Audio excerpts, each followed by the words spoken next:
자, 성경 봉독하시겠습니다. 야고보서 2장 1절에서 5절입니다. 제가 먼저 읽겠습니다. 나의 형제자매 여러분, 여러분은 영광의 우리 주 예수 그리스도를 믿고 있으니 사람을 차별하여 대하지 마십시오. 이를테면 여러분의 회당에 화려한 옷을 입은 사람이 금반지를 끼고 들어오고 또 남루한 옷을 입은 가난한 사람도 들어온다고 합시다. 여러분이 화려한 옷차림을 한 사람에게는 특별한 호의를 보이면서 여기 좋은 자리에 앉으십시오 하고, 가난한 사람에게는 당신은 거기 서 있던지 내 발치에 앉든지 하오 하고 말하면 바로 여러분은 서로 차별을 하고 나쁜 생각으로 남을 판단하는 사람이 된 것이 아니고 무엇이겠습니까? 사랑하는 형제자매 여러분, 들으십시오. 하나님께서는 세상에 가난한 사람들을 택하셔서 믿음에 부유한 사람이 되게 하시고 하나님을 사랑하는 이들에게 약속하신 그 나라의 상속자가 되게 하지 않으셨습니까? 네. 자, 오늘 설교 제목은 능력주의와 기독교입니다. 자, 오늘의 먼저 질문을 드려보도록 하겠습니다. 자, 나에게 주어진 물질적인 부와 성공은 내가 신앙생활을 잘 해서 받은 것이지요. 자, 이것들이 하나님의 축복이라면 이러한 부와 성공이 없는 사람들은 축복을 받지 못한 것일까요? 네, 이런 질문을 가지고 오늘 설교를 들어주시면 감사하겠습니다. 오늘 설교 주제는 능력주의와 기독교입니다. 능력주의는 무엇이고 또 어떤 문제점을 가지고 있는지, 그리고 기독교는 이 사상과 어떤 관련을 맺고 있는지 살펴보도록 하겠습니다. 그리고 기독교적 은총론이 가지고 있는 문제점 혹은 조심해야 될 점들을 살펴보도록 하겠습니다. 오늘 설교 내용은 마이클 샌델 교수죠. 하버드 대학 교수인데, 공정하다는 착각이라는 책에 2장 능력주의 도덕의 짧은 역사 부분과 또 김만권의 외로움의 습격이라는 책에서 내용을 주로 인용했음을 미리 밝혀둡니다.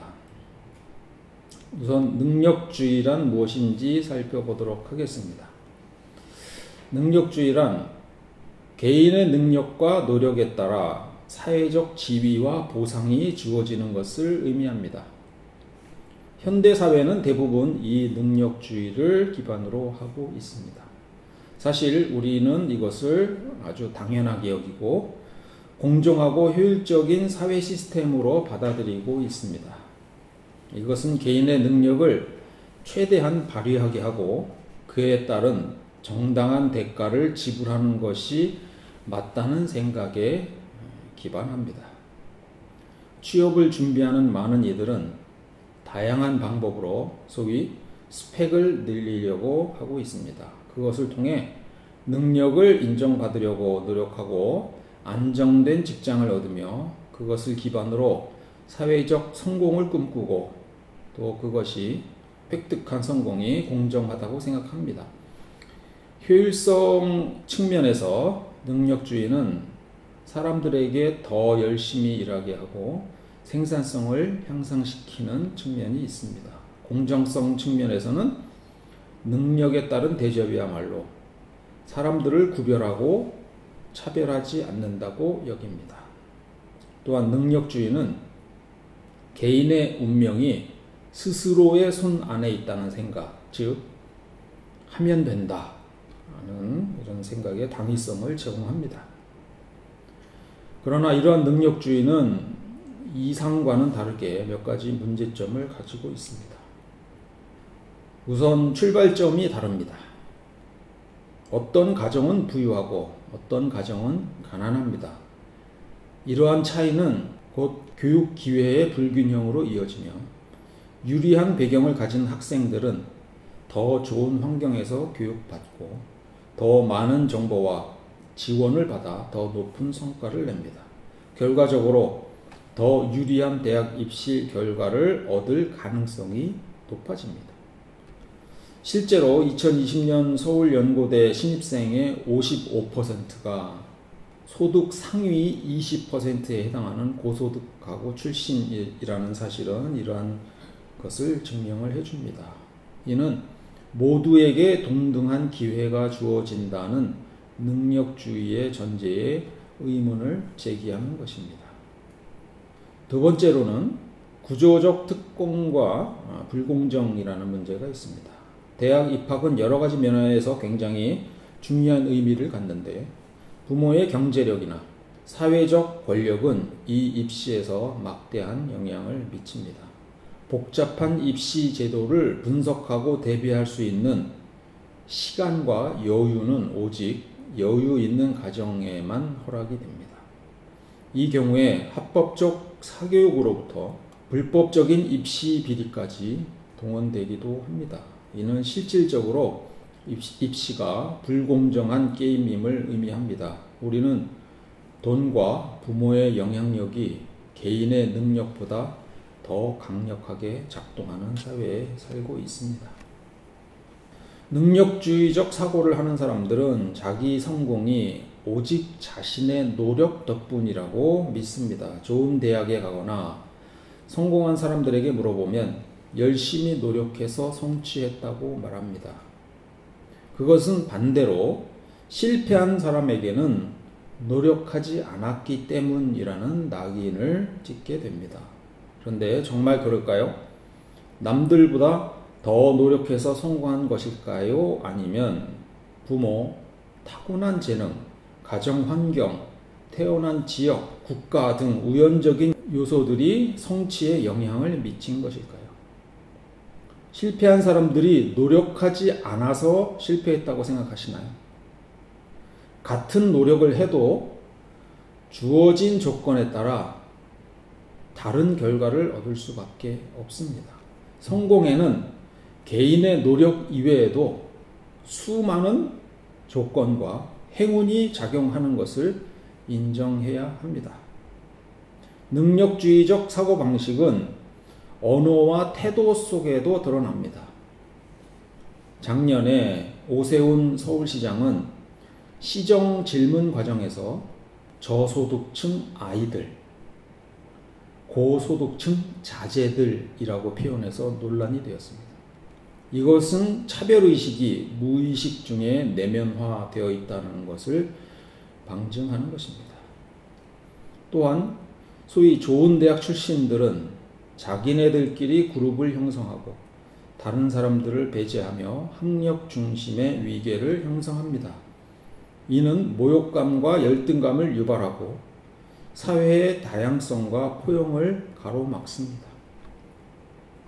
능력주의는 열심히 하면 더 상위 계층으로 올라갈 수 있다는 희망을 주지만 실제로 사회적 계층 간의 이동은 점점 더 어려워지고 있습니다.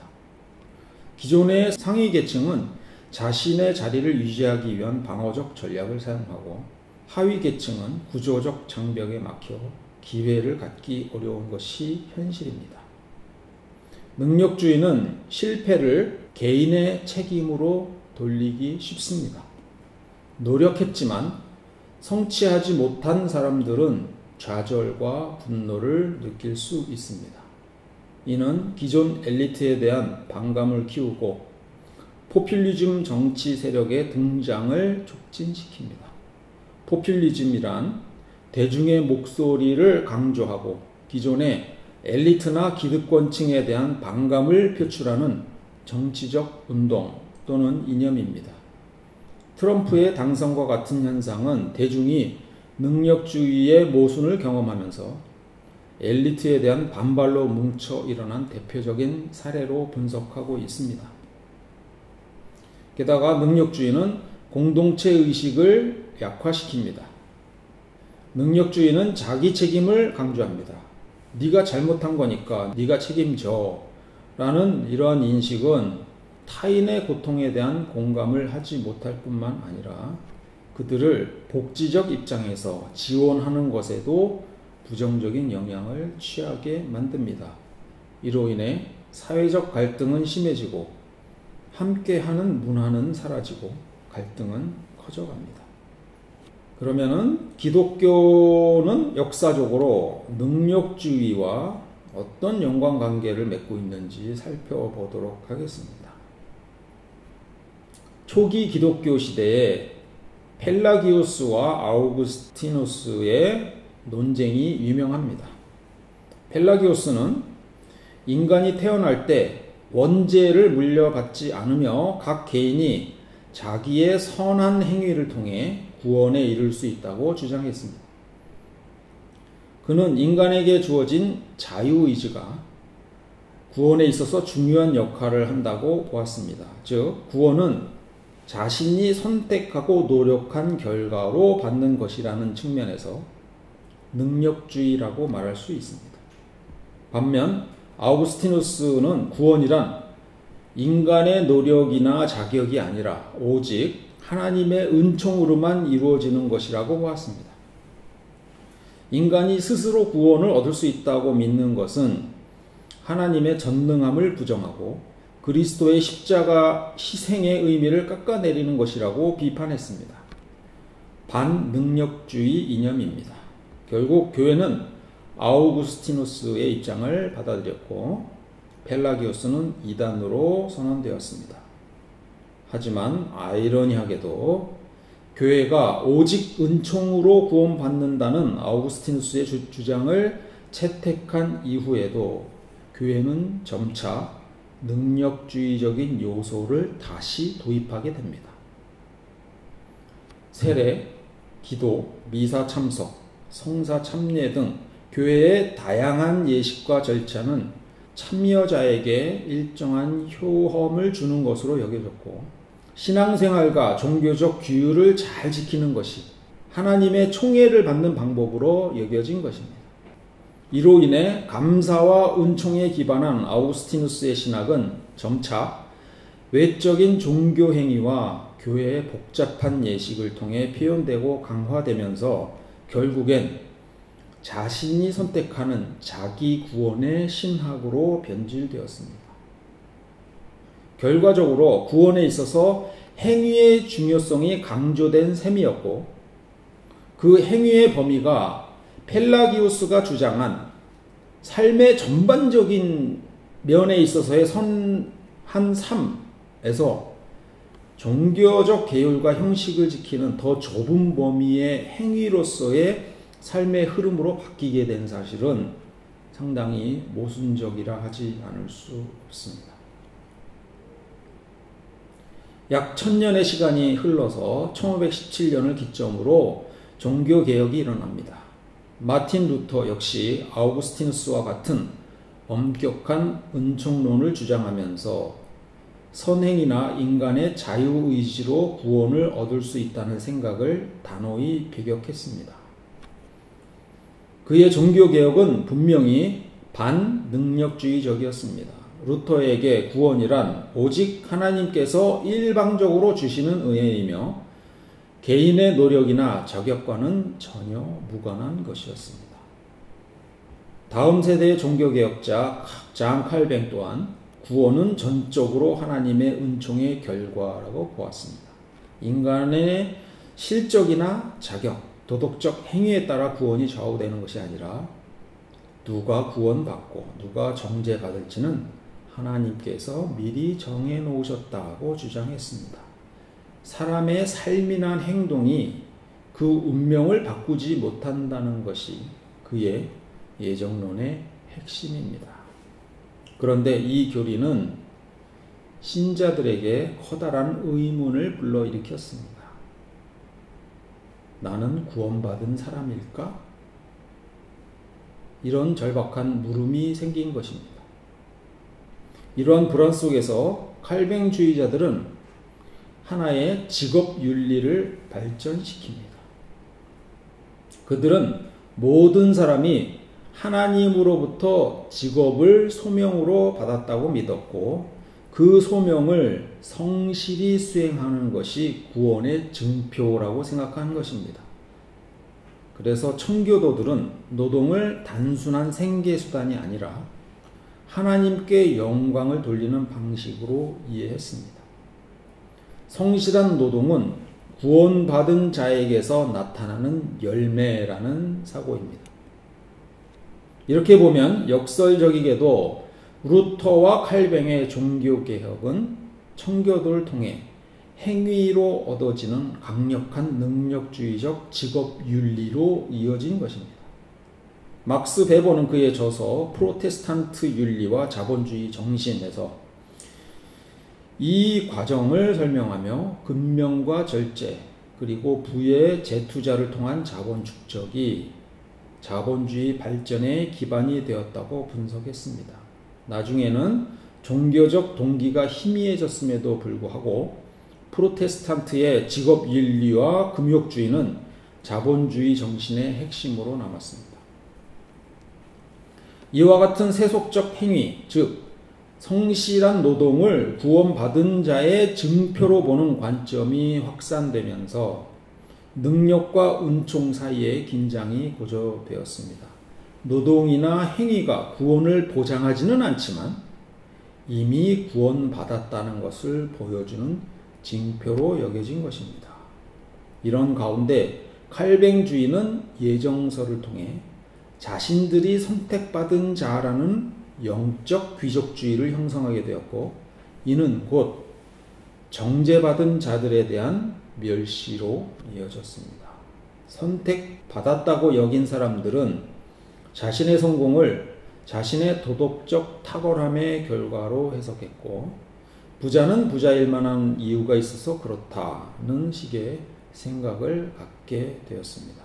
반대로 가난한 사람들은 하나님의 축복을 받지 못한 증거로 여기게 됩니다. 다시 500여 년이 훌쩍 지난 20세기 초 미국에서는 번영복음이라는 신학적 흐름이 등장합니다. 이 사상은 E.W. 캐년이라는 사람으로부터 시작되었는데 그는 하나님의 자녀는 하나님의 축복을 받을 권리가 있다고 주장했습니다. 그는 믿음의 힘이 개인의 물질적 부와 건강에 실제적인 영향을 미칠 수 있다고 믿었습니다. 즉, 하나님의 말씀을 잘 믿으면 물질적 번영과 건강을 경험할 수 있다는 것이 그의 핵심 사상이었습니다. 산업혁명 이후에 경제 발전과 그로 인한 사회적 변화는 번영복음이 더욱 번성할 수 있는 토양을 마련합니다. 경제가 번성하고 있을 때였으니 누구나 조금만 노력해도 경제적인 이득을 쉽게 취할 수 있는 시기였습니다. 번영복음은 자신의 운명에 대한 책임은 자신에게 있다는 태도를 강조합니다. 충분한 노력과 믿음이 있다면 누구든지 부와 건강을 얻을 수 있다고 가르쳤으며 헌금을 많이 하면 복을 받는다. 봉사를 많이 하면 상 주신다. 주일 성수를 하지 않으면 벌을 받는다는 식으로 모든 신앙 행위를 축복과 처벌에 연결시킵니다. 이런 방식은 능력주의가 강조하는 핵심 개념, 즉 사람이 얼마나 노력하고 능력이 있느냐에 따라 성공이 결정된다는 믿음과 비슷합니다.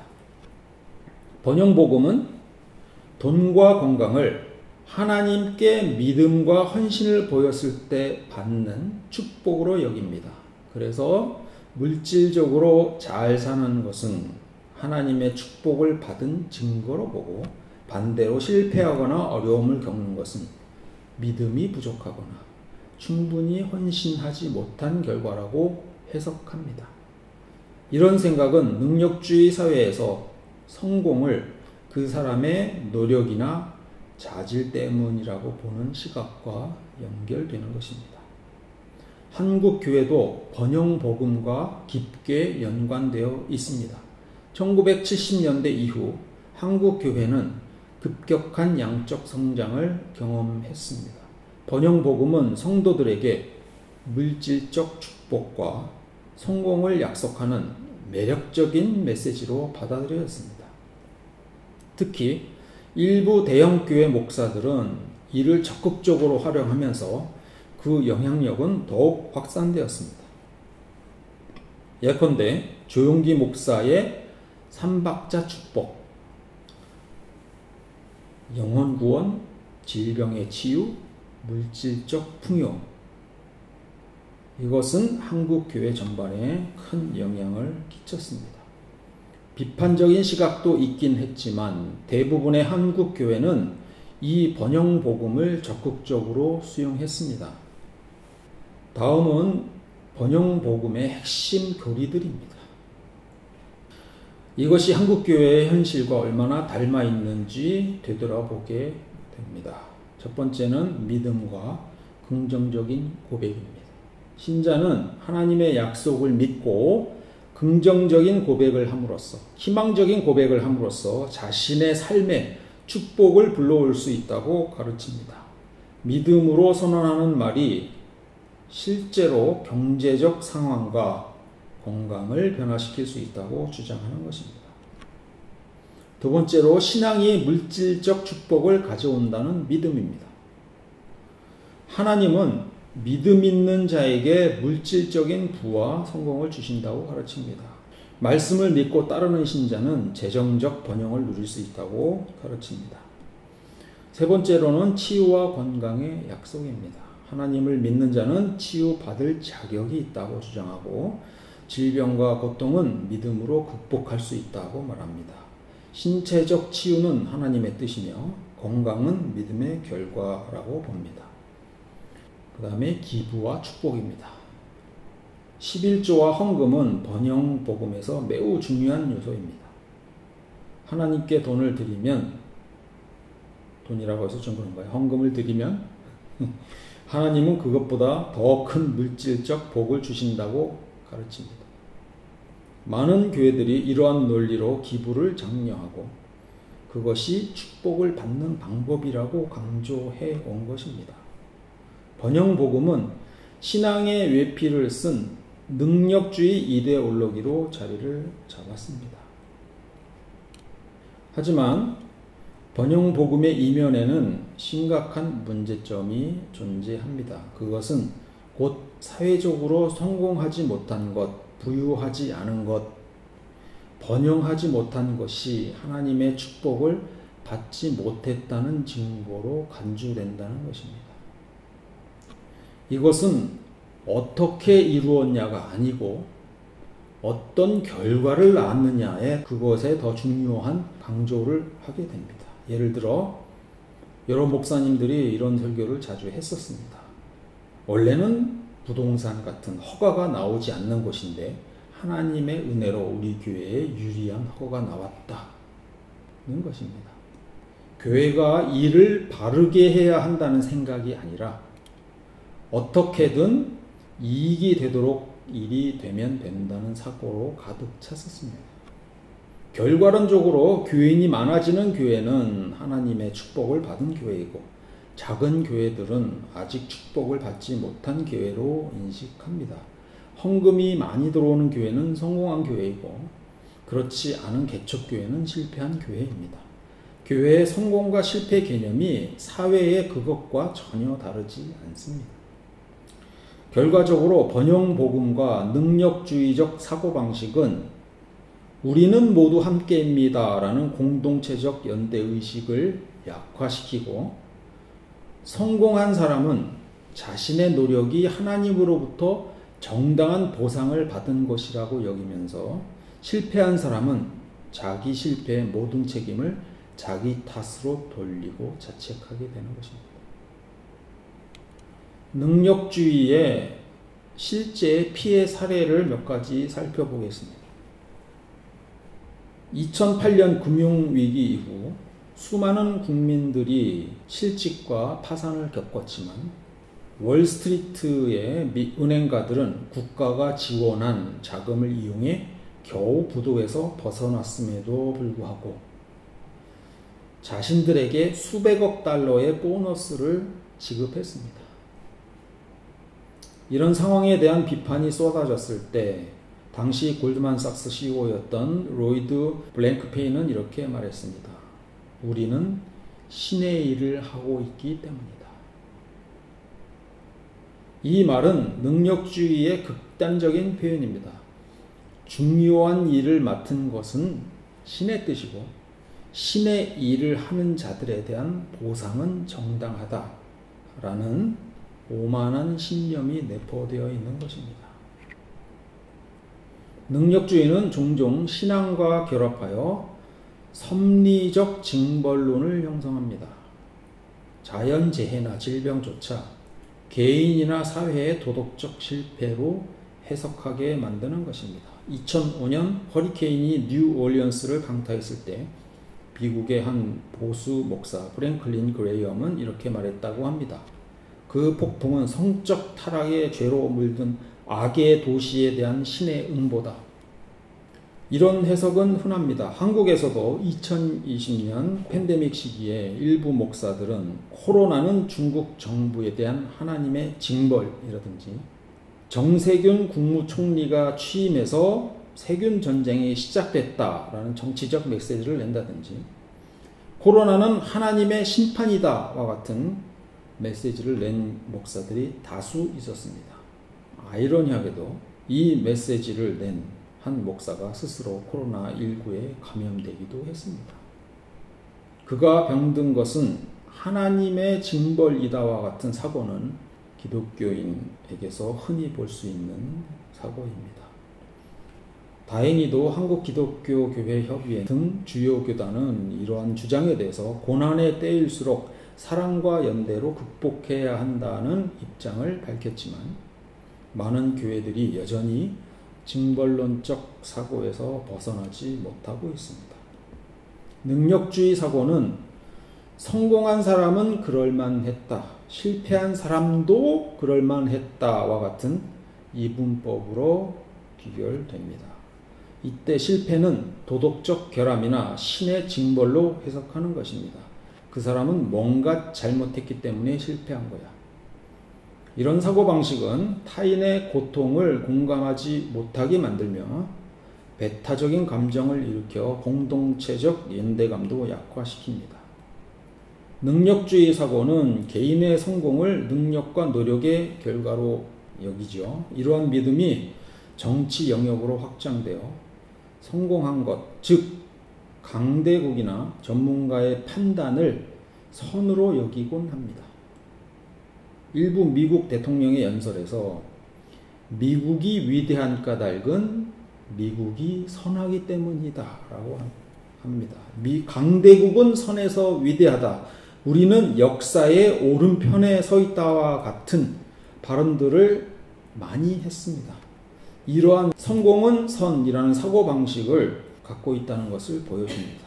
이와 같은 사고는 정치적 문제는 성공한 전문가에게 맡겨야 한다는 논리로 발전되고 일반 시민은 정치 참여를 불필요하거나 무능력한 것으로 여기게 만들게 되고 시민 참여가 필수적인 민주주의의 근간을 흔들게 됩니다.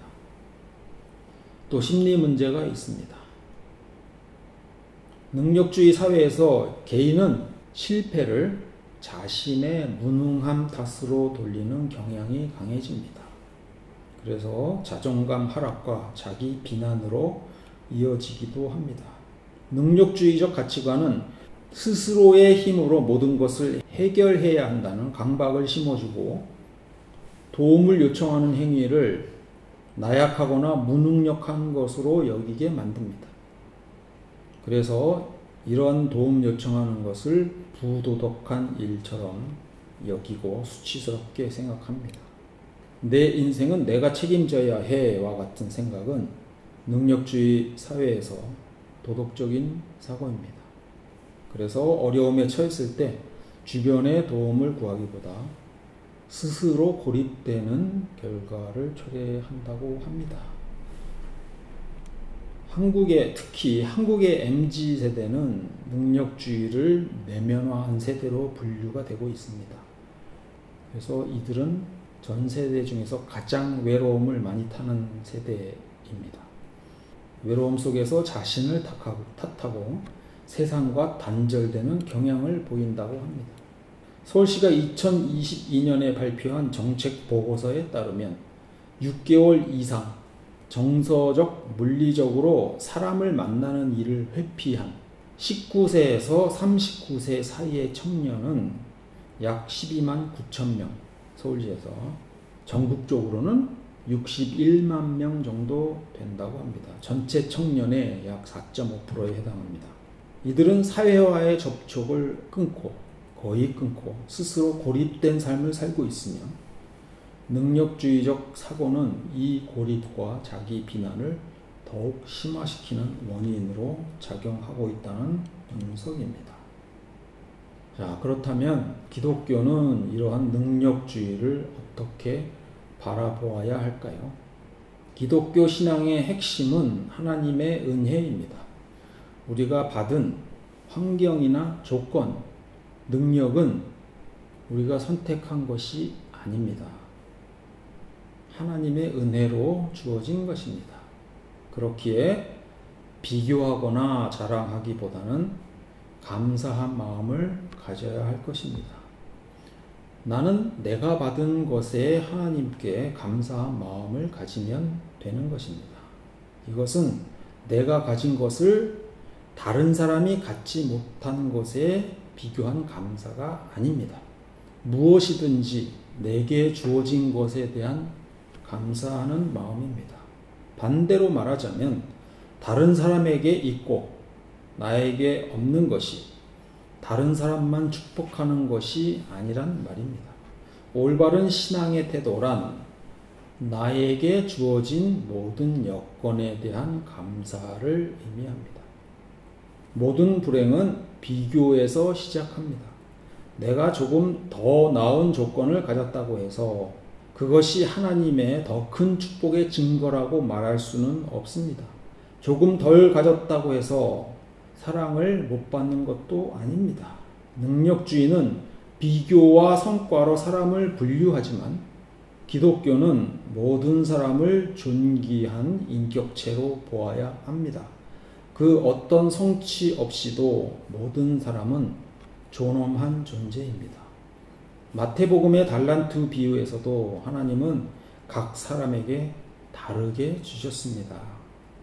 어떤 사람에겐 5달란트, 또 어떤 사람에겐 2개, 어떤 사람에겐 1개의 달란트를 주셨습니다. 그러나 누가 더 받았는지 특별히 비교하지 않습니다. 5달란트 받은 사람이 1달란트 받은 사람을 무시해도 안 되는 것이고, 1달란트 받은 사람이 5달란트 받은 사람과 비교해서 절망할 필요도 없습니다. 핵심은 얼마나 받았느냐가 아니고 받은 것을 어떤 태도로 받아들이고 사용했는가입니다.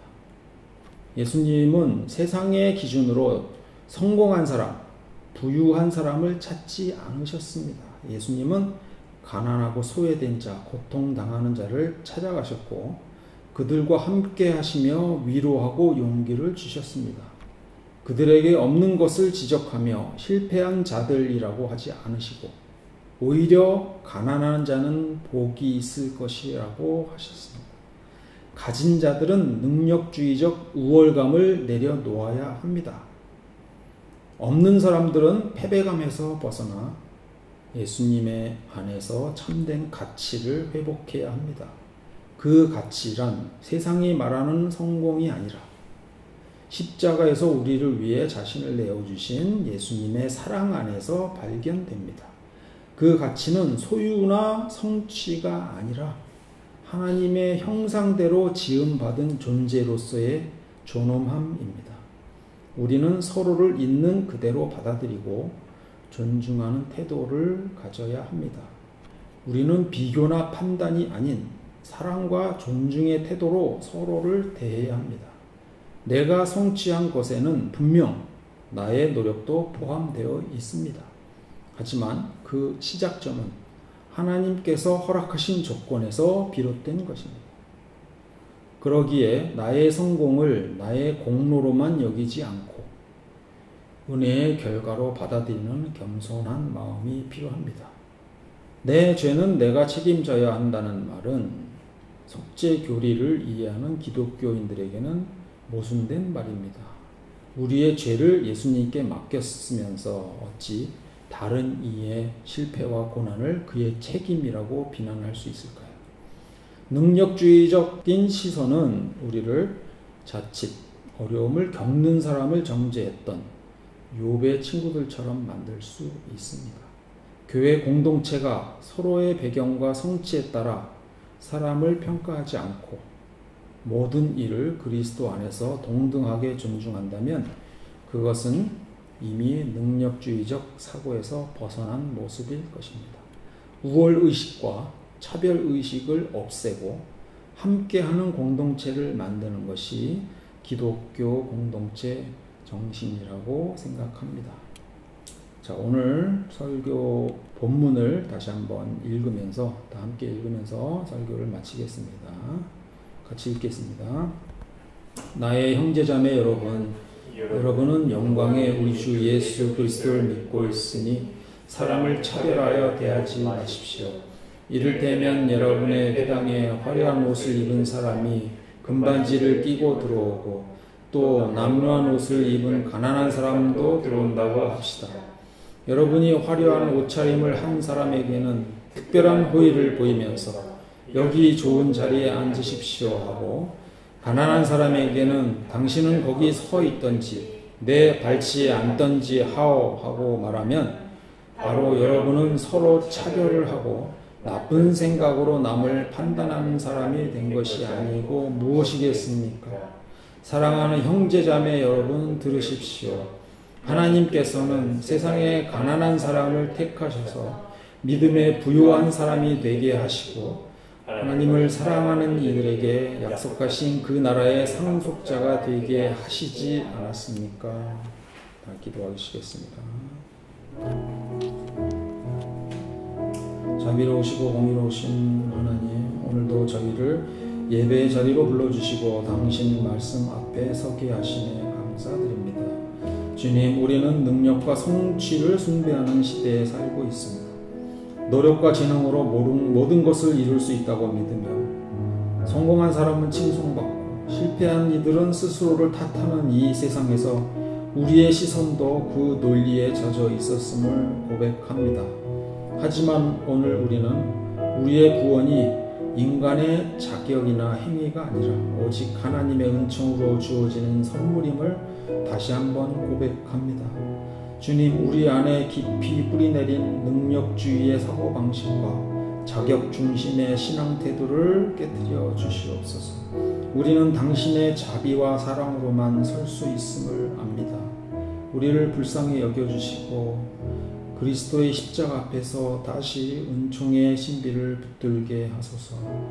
우리를 향한 당신의 무조건적인 사랑 안에서 서로를 판단하지 않고 오히려 이해와 연대로 나아가게 하소서. 이 땅의 교회가 더 이상 세상의 기준에 맞춰 복음을 왜곡하지 않게 하시고 높은 자리를 갈망하기보다 낮은 자리에 임하신 주님을 닮게 하옵소서. 약함을 부끄러워하지 않고 고난을 실패로 여기지 않으며 각자의 삶 속에서 일하시는 하나님의 은혜를 고백하는 공동체가 되게 하옵소서.